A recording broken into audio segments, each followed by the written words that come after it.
So how does SaneBox help you with this? The first bucket, delete or archive. This is really where we started our product. What we realized 6 years ago is that by analyzing your how you interact with your email, so which emails do you open, which emails do you respond to, how quickly you open, how quickly you respond, how often, how far back, and so on and so on and so on. By looking at these relationships, and really we do this without ever looking at the body of your emails. We only look at the headers, which basically means the timestamp, sender, and there's a bunch of data that comes in as well. So by looking at this, we can determine what you consider not important. So we take all of that noise and we move it into this folder called Sane Later. So, and by the way, this is a kind of a demo account, but my inbox looks very similar, except I usually have, instead of 52 emails, I think every morning I have 150 to 200. So it's it's pretty painful if all the stuff is in your inbox. So the way it works for me, and kind of the ideal process that we've come up with, is you go through these Sane Later emails, so unimportant stuff. And by the way, it's nothing that we move in here is meant to be a permanent permanent filing place for your emails. Really, the way we've designed SaneBox is to be a triage system.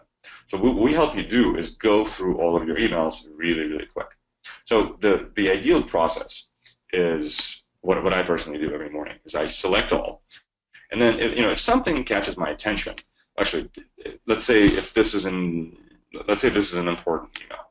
Okay. Newton is my mobile email client. So I can move this email to my inbox, or vice versa. I can move an email from inbox to Sane Later.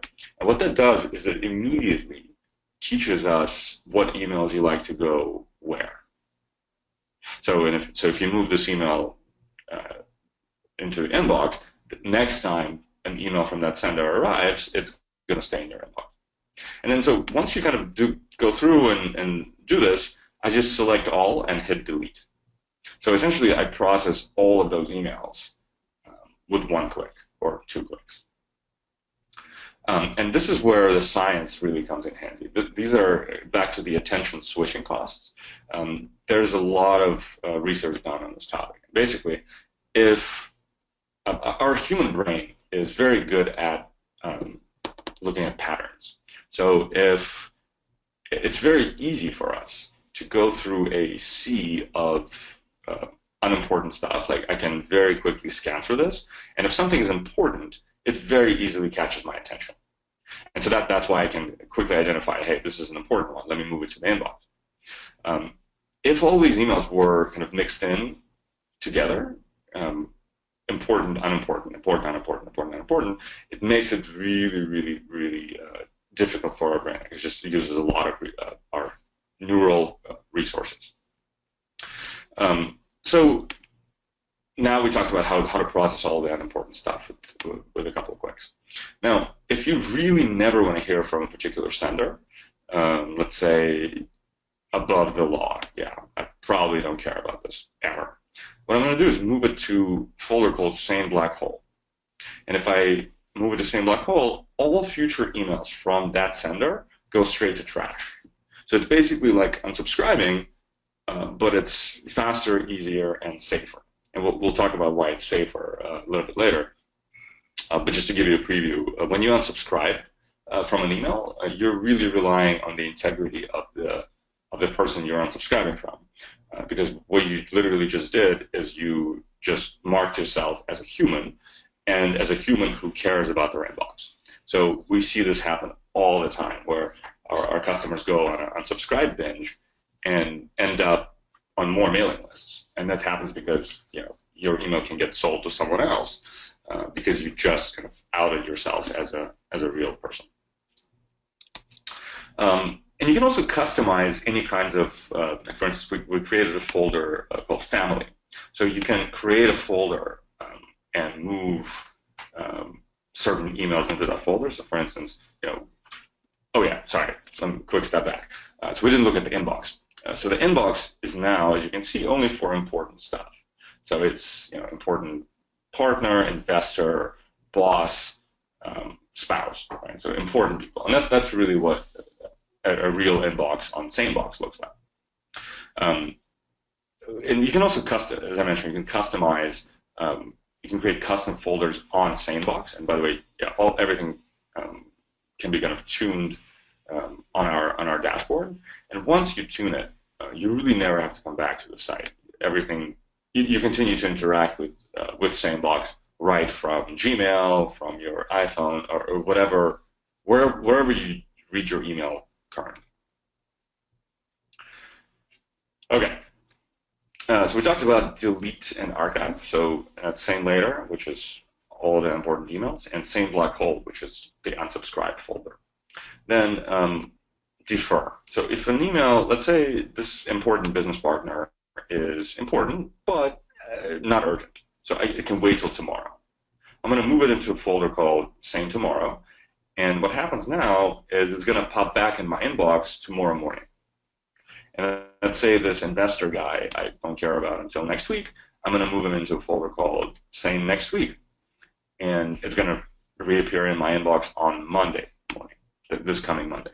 You can also customize, so you can go into our dashboard and look at all the different options that we have. You can see that you can actually customize a snooze folder to hold emails for a certain number of days, hours, or weeks, or hold it until a certain point in time. So for instance, in my personal account, I have a first of the month folder. So if something should wait until beginning of the next month, I can move it there. And then a lot of our customers really like to do the snoozing for later in the day. So here we made one for 10 p.m., but it doesn't have to be.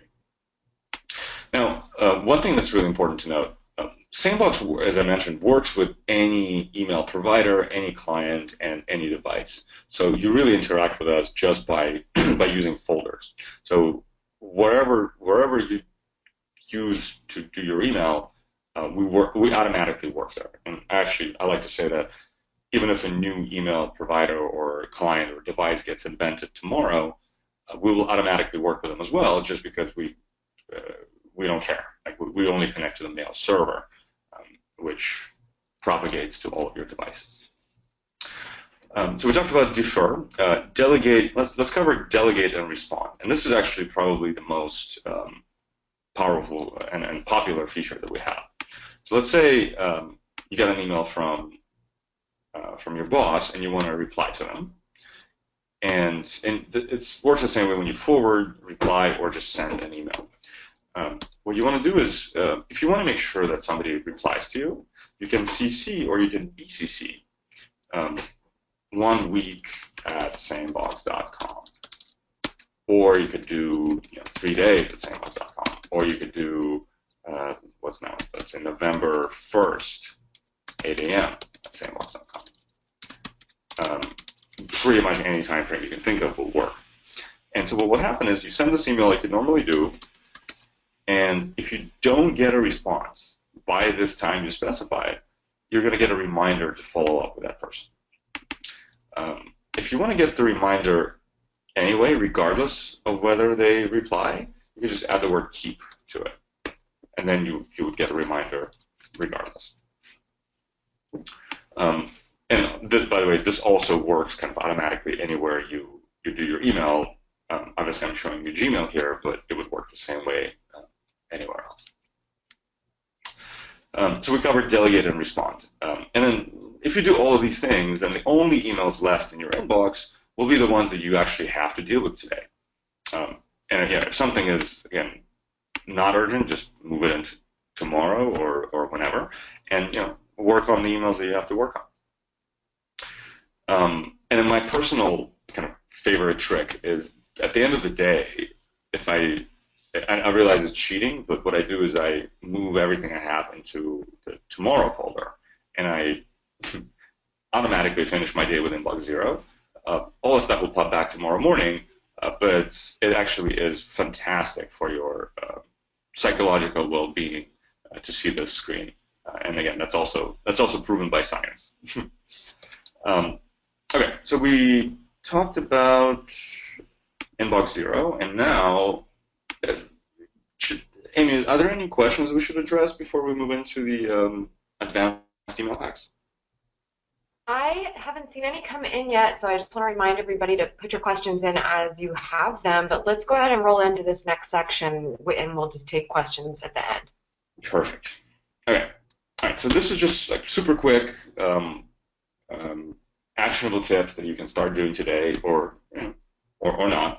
But I think you would really like them. So one of the interesting things we learned from excellent emailers is bolding key phrases. So if your email is a paragraph or two, if it has a takeaway, or if it has an action item for the recipient, you want to put that in bold font. All caps is a little aggressive, but if you bold something, it's just a really good way to kind of to signal an action item or the key takeaway for the recipient. Super easy to do. You should start doing it now. Not getting hacked is obviously a top priority. We've seen what's been happening lately, and so it's becoming more and more important to have a unique and random password for all of your different services. So everybody at SaneBox uses one password. LastPass is another one of these. And what these services do is basically create like really, really impossible to guess passwords, and they store them locally in your computer, and you can actually sync them through Dropbox. So if you lose your laptop, nothing happened. And you don't have to remember them. So it's all kind of created and stored locally, and it's very, very safe. And then what that leaves you with is creating a very hard to guess password for your one password. And I also, for example, I have a unique password for my email account, just because it's so important. Everything else is out of your email. And so the good hack that we really like to create a very, very hard to guess password that is really easy to remember but impossible to guess. So take a song or any kind of a phrase that you know by heart. So Billie Jean is not my lover, she's just a girl who claims that I am the one. One of my favorite songs, by the way. This becomes this concoction of letters you see below, BJIN, blah, blah, blah. So as you are saying the words to yourself, you just type the first letter of every word you say, so you really don't have to memorize it. But as you can see, it's like really, really impossible for a hacker to guess. And extra credit goes for using numbers and capitalization. So it's you can really get creative here. This is kind of a big one. If you're like me and you have fast fingers, then you probably have sent an email a little too fast and got yourself embarrassed. Certainly happened to me. Gmail has a really cool feature called undo send. And you can turn it on in your settings. But regardless, if you don't use Gmail, or even if you do, it's a really simple process to avoid this happening. And that is, just don't fill out the recipient's address until you're done proofreading. You can always add it later. And actually, to go a little bit further, if you look at a typical compose window, Gmail or really anywhere else, it starts with this, the recipient, so to box. Then you put the subject. Then you put the message, and then you put the attachment. So, like, if you go from top to bottom, that's kind of what your brain forces you to do. And this is actually the wrong process. And it's the wrong process for a couple of reasons. First of all, how many times did you forget to add an attachment? And Gmail actually reminds you if you use the word attached in your email and you don't add an attachment, it calls it out. But if you put the attachment first, that problem goes away. Number two, type in the message. Number three, add the subject. And the thing with the subject is, a lot of times you don't know what the subject is until you're done with the email. So by typing up the message first and then adding the subject, you'll make sure that the subject is more meaningful. And then finally add a sender, like after you're done proofreading. So basically go from bottom to top, and you'll find yourself in better shape. Don't use your inbox as an archive. This is actually like the number one pet peeve that I have personally, and we see a lot of our customers still do this. So for some reason, people think of their inbox as kind of like this archive, but really your inbox is meant to be exactly what your physical snail mailbox is. It's literally just a place for emails you haven't processed yet, right? So if you leave emails in your inbox after you've dealt with them, it's just like opening your envelopes from your mail and reading them and then stuffing them back in. It's just not what it's designed for, right? The quick action item is take all the stuff. If you have a large inbox, take everything there, make a new folder, and call it archive, and just move everything into that folder. So you won't lose anything, but you right away get to inbox zero. So it will feel good, and then it will be much, much, much easier for you to stay there. Using the subject wisely. So we see this more and more.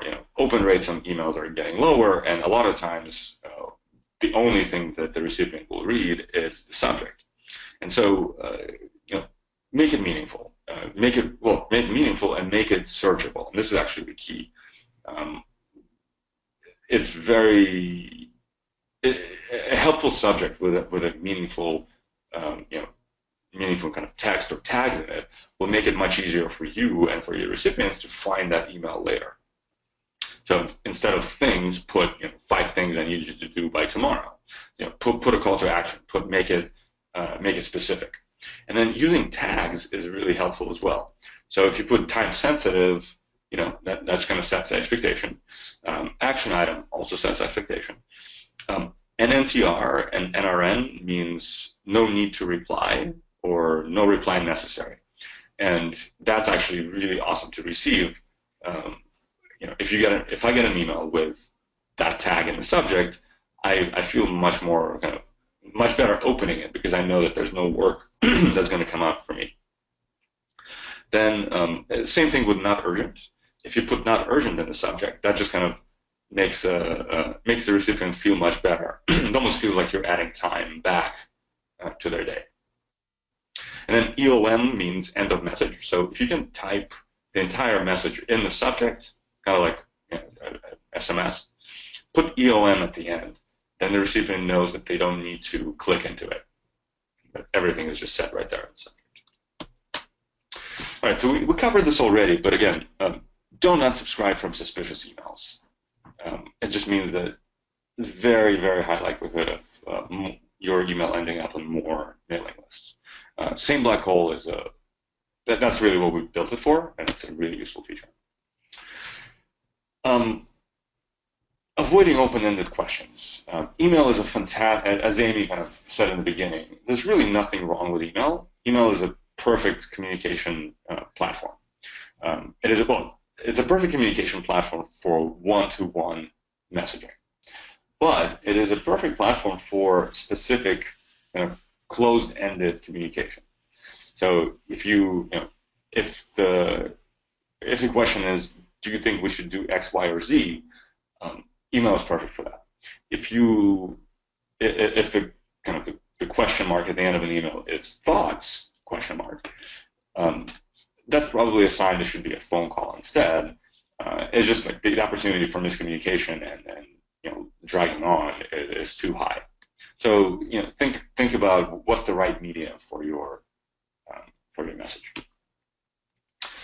All right, last but not least, this is actually not a hack, but just an observation, and we kind of covered it already in the beginning. But really, we've seen this over and over and over. Some of the busiest venture capitalists and CEOs who get thousands of important emails, right? So like not spam, not junk, like literally stuff that they need to deal with. They respond to not only do they get to inbox zero, but they respond to every single email. And how do they do this? They do this because they think about it differently, and they've been kind of through the years of being pummeled with this email volume. They've learned these processes and these tools, so they've painfully figured out how to do this. But you don't have to do it painfully. You can learn from their mistakes, and this is kind of what we've outlined here. So it's definitely possible. It just is going to require a little bit of a shift in your thinking.